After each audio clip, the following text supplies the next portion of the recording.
Hey folks, here we are again with the Media Analyzer 5.0. I'm here with Nate Streeter. This is Steve Lundgren talking. Oh, this is our second video since we've upgraded from the 10.0 to the 5.0, which sounds kind of counterintuitive, but we're simplifying things and making it better. Yeah, I'm so excited. I mean, like we talked about before, this is the first time we've really made major changes in our Media Analyzer in, I think, 4 or 5 years. So, you know, I'm super excited about what we've learned over the last few years and just taking it and, you know, making everybody's ads better, you know, and all their different marketing efforts better. So Exactly. So what are we looking at today? Okay, so we've got, you know, this flyer. I know you guys are going to have a hard time seeing this, and I know for those of you that are listening, I'm going to do my best to describe it. It's very grainy, and I apologize about that, but it's a lawn care brochure, and it is a generic brochure. So like you'd buy from an online source. Yep. And we wanted to go through this, and we're just sort of using lawn care as an example here, partly because we see a lot of these. A lot of people come to us, and they, you know, they have something like this. It didn't work. And they don't have to be a lawn care company. They could be any kind of company. Right. There's a lot of generic advertising. Yeah, and it actually doesn't even have to be a brochure. It could be a website in the same sense, too. They come with a generic website, and they're wondering why it didn't work. And, you know, they bought a template of some kind, and this is the inside. And so the idea being you just pop your phone number in, your website in, your address in, and you drop this, you know, or you pop your phone number and your website and your different things in, you know, on the web. And all of a sudden, you know, people are going to start running a trail up to your business and calling you nonstop. And so what we're really looking at here is two sides of a trifold flyer. Yeah, this is a trifold, and the main front says a healthy lawn is the heart of a perfect garden, and it's got a nice lady and I'm guessing her daughter. Stock photos, very obviously stock photos. Yeah. And then in the inside, it just, you know, it's just basically very general information about lawn care. You know, getting the lawn you've always wanted, give your lawn the attention it needs. We make it possible. Lots of stock photography that's very obvious. This has absolutely nothing to do with the company that sent it out. Nothing specific. Yeah. And then, you know, on the back, it just says, well, what you do. It's got a list of lawn installation, flower beds, custom jobs, debris removal. And then on the back, it just has our guarantee to you and their phone number. Yeah. So if you build a website or put out a flyer like this, I can guarantee basically with 100% certainty it is not going to work. Right. So, you know, sorry, every time I got my mouse on here, it's going to show you that this is where the company it's from. So hopefully that doesn't drive you guys crazy. So, but, you know, Steve and I, we scored this and looked at it, and I think we're both very confident this won't work. And we've seen a lot of these to know. You know, data-wise, we've seen that they don't work. But, Steve, why don't you start talking about why it's not going to work? Yeah, well, one of the problems is that it's just so obvious that it's a generic brochure, and everything's just so non-specific. And if somebody's considering lawn care services and they're getting all kinds of these brochures, well, then everybody's just kind of in that same bucket.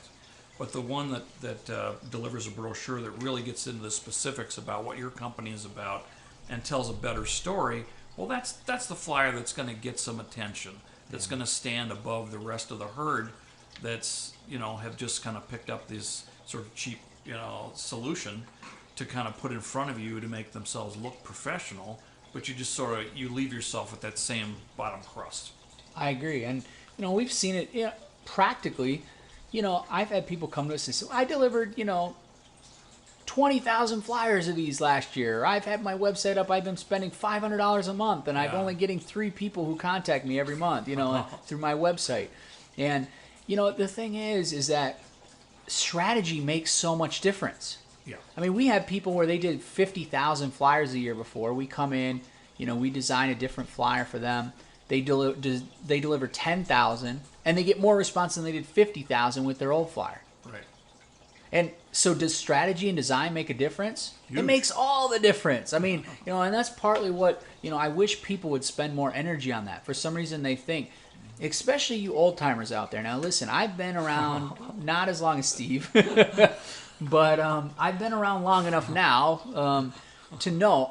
The truth of the matter is, yes, in 2005 you could put out a website or a brochure like this, and it would get you a lot of leads. Yeah. But the reality is, it's not 2005 anymore. I'm sorry. Yep. And in 2013, you have to be smarter. Got to change bait. Yeah, and so that's the truth. And whether you want to accept that or not, what worked 10 years ago is not going to work today. Yeah, exactly. So I sort of remember those times and thinking, like, I reminisce about those every day, like how easy it was to get amazing results for, everybody. So times they are changing. But the market was so easy back then, you know, and a lot of Americans felt wealthy and were wealthy, and it's just so. Anyway, I think barriers to purchase is a big issue. You talked a little bit about that, Steve. Mm-hmm. You talked a little bit about a headline that engages you, or just any kind of message that engages you. There's nothing here. Just fluff. Yeah. Okay, you're a lawn mowing service.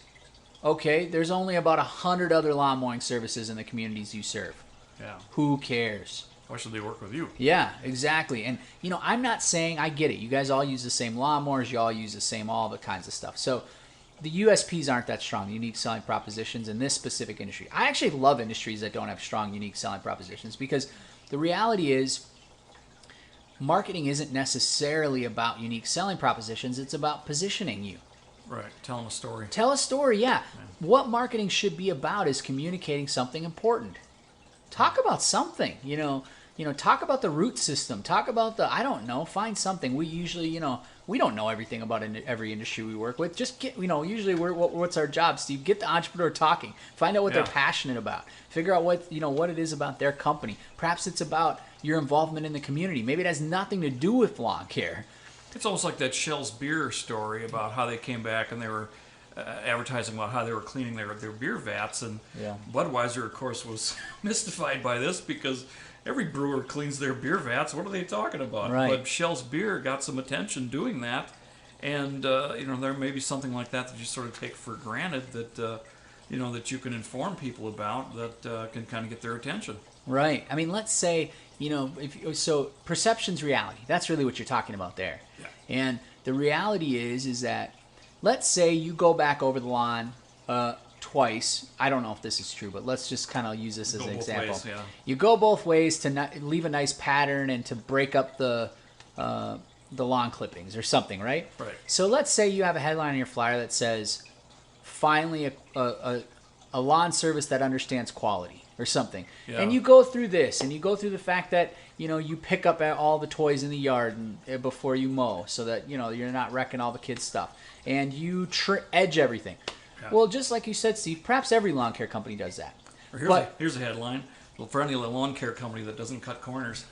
There you go. But you see where I'm going with this. You're positioning yourself, hopefully, to a message that matters to people, because hopefully there are lawn care companies that are cutting corners. Otherwise, that message probably isn't going to resonate very well. But there are industries we've seen, particularly like cleaning services and stuff, where those kind of messages can really resonate. So again, understand what the market is. I mean, we talk a lot about that too. Yep. Where do you fit? What are people complaining about? Why are they buying from you? What are you passionate about? Right. So find something to communicate about. But just don't do something like this, because you're going to waste your money. You're going to waste your money on your ad or your website. Right. Let's maybe go back through some of our points here and see if there's some other things we need to cover there. Let's go through the media analyzer. Let's do it. So 5-second rule. I mean, we can tell that it's a lawn care thing. Headlines, it was just fluff. There's nobody home. Right. Connect with the need, emotion, curiosity, socially. Not really. Not connecting with anything. No, and that's where it just fails. Yeah. How well does it communicate? Text, visuals. It looks professional. I mean, give them that credit. Yeah. There's just too much text. I mean, what the heck are they talking about? Look at, they're going on and on about what? I mean, who's going to read this? Yeah, and I think Steve and I, we've been at ads a lot about this, because we're finding, particularly as the millennials and all these other generations continue to get older, they don't read anything. And so we've been continuing, unless you have something just breathtaking, you have your mom read it or your grandma read it and it puts a smile on her face, perhaps that's worthwhile to have a paragraph. Otherwise, don't put anything in paragraphs. If it's not genius, don't. It should be in bullet points or something that they can scan quickly. People get so much advertising. You know, they're reading Facebook. They've got all these posts. They've got all these, you know, million things they're trying to read every day. So you got to get to the point and get there quick. And you know, this is not going to help you with that. I mean, this is ridiculous. Right. This is way too much. Unless you had some kind of story about how you started when you were 12 and it's really compelling, really with engaging, a little push mower, and you know, your dad's helped you start the business and he passed away when you were 18 and now you've named the business after him and all your brothers help you, and you know, you're just so, you know, okay, I get that. That's a great story. Let's get some paragraphs in. Yeah. Otherwise, don't tell me about how get your lawn you've always wanted, blah, blah, blah. Okay, yeah. Everybody says that. No one wants to read that. Does it flow cohesively, audience appropriate? I think those things we've already talked about. Does it address potential barriers to purchase? Again, we talked quite a bit about that. Right. There's no social proof, no reputation. Right. I mean, you can't, because it's a generic flyer. It can't be that specific. Yeah. And that's the really big problem here. People are very skeptical. They have lots of choices. So answering the question, why should I do business with you? Why should I trust you? Who's done business with you before? Right. You got to be thinking about those things. What are people saying about you? Yeah. Who's happy with your work? What do they? You do a great job. What do they say about you? Right, right. And so part of adjusting potential barriers to purchase too is, well, what are the pain points? Is it that a lot of your competitors don't show up when they say? Yeah. Like Steve said, they don't do a good job. They charge too much. Yeah. Their mowers are too loud. I don't know. Leave clippings on the sidewalk. Think or about, whatever it is. anticipate those common questions, and then hopefully your business addresses some of those common questions. I mean, you know, that's what a good business should do. Yeah. So, and then of course, what do you want me to do? Okay, I'm interested. What should I do? Yeah. You know, I don't see any offers here on this flyer. I think it was just get a free estimate, which is really a non-offer. No. I mean, who charges for estimates? If you do, you're going out of business fast. I just, you know, this is not a call to action. Yeah. And I'm not necessarily saying you have to give away, you know, $15 lawn. You know, we played around with a lot of our customers with different offers. Sometimes we overthink the offer, you know, but you need to have something, particularly if you're in an industry where offers matter. And I think lawn care, they do. And you can think ahead about the whole season. You know, this may be coming out in the spring, or maybe it's a late summer or fall thing. And then how, of course, in the lawn care industry, you want to get, you know, full annual deals. So, you know, if there's some way to, you know, package in something, you know, free aeration with a full season, or how, you know, make some kind of an offer. Right. I mean, there's a lot of stuff you can do when you're out there. You can introduce new things, and maybe somebody hasn't done aeration before. Right. You know, and you can add that to the mix of what they're going to want to do every year, because, man, it made their lawn look great. Right. Yeah, and Steve's hinting at something. When we think about offers, we never want to have the cheapest offer, because you get the cheapest people who are going to leave you next spring when the next cheapest offer comes. Yep. Right? So Yep. this is not the kind of customer we want to attract anyway. So I like those kinds of package deals where you're giving them something for free. You're positioning yourself probably as a quality company that does good work. I like that much better. Yeah, you got a broad scope of services. Because cheap doesn't stick.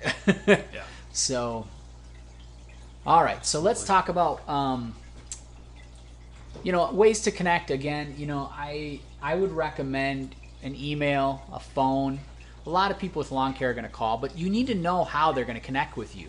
You know what I'm saying? So, Yep. you know, if most people are going to call, make that easy. I've talked to lawn care companies. They will not leave you a message in this specific industry. Please answer the phone, Yeah. particularly in the spring.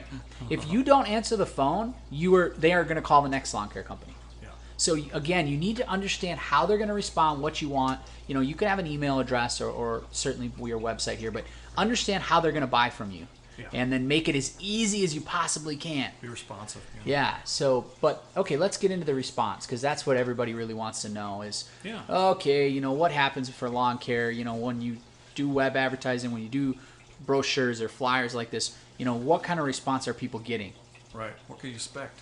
And, you know, I went back, you know, I'm so grateful to all of our customers because they give us so much data all the time. Right. You know, when I looked at it, you know, I've got $1,000 ad spend, I got $2,100 ad spend, I got a $4,200. There's lots of different ones I found for lawn care. Most of them were spending, I'd say $30 to $60 to get a new lead. in the lawn care industry with flyers. Yeah. Now, with online marketing, it's probably a little less than that, but your kill ratios are also lower. Right. So you're getting more people who are just kind of tire kickers calling around, right? So, depending, I don't want to talk you out of doing online marketing. The other thing, as you guys know, anybody who's been involved with CPC, is just that the bids can go up and down so significantly depending on what your competitors are bidding and the time of the week, and there's just so many factors, so it's really hard to understand that. But, getting 30, 60, 90 calls, that's another thing. When you do print advertising, you can control things a lot more. It's a little harder with online marketing to control things. So sometimes for companies like lawn care, I really like to do print advertising because you can hit them right when the best time. You can give them a really high exposure piece. Right. You can get a lot of calls fairly quickly. So there's a lot of things that I know print marketing, I don't know, but there's just so many things that work so well for industries like this. Yeah, you got a captive audience. If you go on, somebody does an online search, well, what comes up? Like 5 million, hits, and you got all this stuff. But if somebody's going out to get their mail and there's there in the newspaper tube is a flyer, well, you've got a captive audience. They got their mail in one hand and your flyer in the other while they're reading it going back to the house. Right. You can't do that with online advertising. Right. And a lot of the lawn care companies, they don't spend as much on marketing as a lot of our other industries. So. I'd say if you spent 5% of your budget on marketing, or 5 to 10%, I'd say a lot. The franchise lawn care companies are smarter; they actually do spend more. Yeah. But the thing is, so let's kind of break that down. So let's say an average customer of yours spends $60 a month with you. When you factor in the snow plowing, if you do that. Right. So let's say $60 a month times 12, so you're at $720. And let's say your average customer stays with you for 2 years. I know a lot of you tell me, no, as soon as I get a customer, they never leave. But, let's just take it. After that, it's all gravy. So what that means is your lifetime value for a customer is $1,400. Yeah. And I know some of you do more commercial, you do bigger accounts where they're spending more than 60, because they're doing, they're doing that big mulch job, or they're doing, like you mentioned, aeration, or they're spending more than just the cutting. Right. So from what I can read online too, a lot of lawn care companies are bringing in that 2-year period for a lifetime value of customer, it's probably like $1,200 to $4,000. I mean, there's just a huge variation in value of customer. Yeah. But all this just to tell you, if you spent 5%, even at $1,200, that's 60 right there. Yeah. And $60 per new customer. Right. So does it make sense to spend $60 for a new customer? Absolutely. In your industry, it does. Right. Now, if you're saying, "Oh, Nate, I don't know if I could even spend 5% of my budget, lifetime value on marketing," you're probably not charging enough. Yeah. Your budget's wrong. Then I hate to tell you, but and then if you come back to me in 2 years and say, I've kind of shrunk a little bit, I'm having trouble growing, bam. There you go. Yeah, so that's a good point. I mean, what are the business's goals? If you want to grow your business, you're going to have to invest in getting new customers to grow it with. Yep. So if you're a $100,000 company and you're spending $5,000 a year on marketing, to kind of maintain or grow a little bit. Maintain, yeah. Yeah, but if you want to be a $500,000 lawn care company, you're probably going to have to spend $25,000 to get there. Right. Maybe you don't do that all in 1 month. I don't want to scare you guys, but you just do have to be realistic. You got to spend to what you want, not with where you're at when it comes to marketing. Right. So, if you're just trying to maintain, then you're not really moving forward. Right. But hopefully some of these examples and some of the industry averages that we gave you today will help you, understand some lawn care marketing and kind of what you should be doing and where it's at. So, right. Well, let's get into this last slide here. Great. So, if you like this presentation, here's what you can do to help us. If you could leave a review, a comment, or a Twitter mention, that would be great. Share this video with somebody else that that it might be helpful to. If you have a suggestion for a video topic, please get a hold of us. If you're ready to take action and get some marketing help from us, you can give us a call at 763-280-3604. You can email at nate@streetsmartagency.com, or the Twitter address is @NateStreeter. Yeah, that's great. And even if you just have a simple question, about your lawn care company or lawn care marketing, Yep. we'd love to help you. Great. See you next time.